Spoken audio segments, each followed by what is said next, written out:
আচ্ছা বলো তো, সিদ্দিক দারুসুলনা ইসলামী আলিম মাদ্রাসা কত সালে তৈরি হয়েছে? 1962 সালে। আচ্ছা বলো তো, শেখ হাসিনা বাপের নাম কি? স্যার, বঙ্গবন্ধু শেখ মুজিবুর রহমান। আচ্ছা বলো তো, শেখ মুজিবুর বাসা কোথায়? স্যার, ধানমন্ডি 32 নম্বর বাসায়। আরে বাহ, গুড জব, তুমি তো খুব ভালো উত্তর দিছো। তোমার চাকরি কনফার্ম।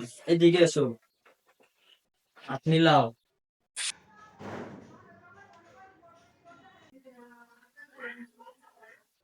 আচ্ছা ভাই, আপনি কি কি জিজ্ঞেস, আমার তো কোন না ভাই, কোন ভাই কোন। এক নাম উত্তর দিয়ে গেছে, সিদ্ধিরগঞ্জ দারুসুন্নাহ ইসলামী আলিম মাদ্রাসা কত সাল পড়ানো হয়েছে? তুমি বলবা যে 1962 সালে। 2 নাম্বারটা হয়েছে, শেখ হাসিনা বাপের নাম কি? তুমি বলবা বঙ্গবন্ধু শেখ মুজিবুর রহমান। 3 নাম্বারটা জিগাইবো, শেখ মুজিবুর বাড়ি কই? তুমি বলবা ধানমন্ডি 32 নম্বর বাসায়। ঠিক আছে, যাও। Thank you, thank you.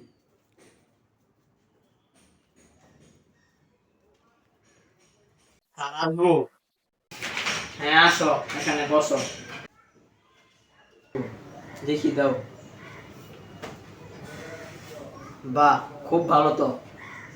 আচ্ছা, তোমার জন্ম কত সালে? হ্যাঁ, 1982 সালে। আচ্ছা, বাবার নাম কি? বঙ্গবন্ধু শেখ মুজিবুর রহমান। তোমার বাসা কোথায়? ধানমন্ডি 32 নম্বর বাসায়। ঠিক আছে আমি। গুড জব, তোমার জন্য একটা উপহার আছে তো, দাঁড়াও। হোক আর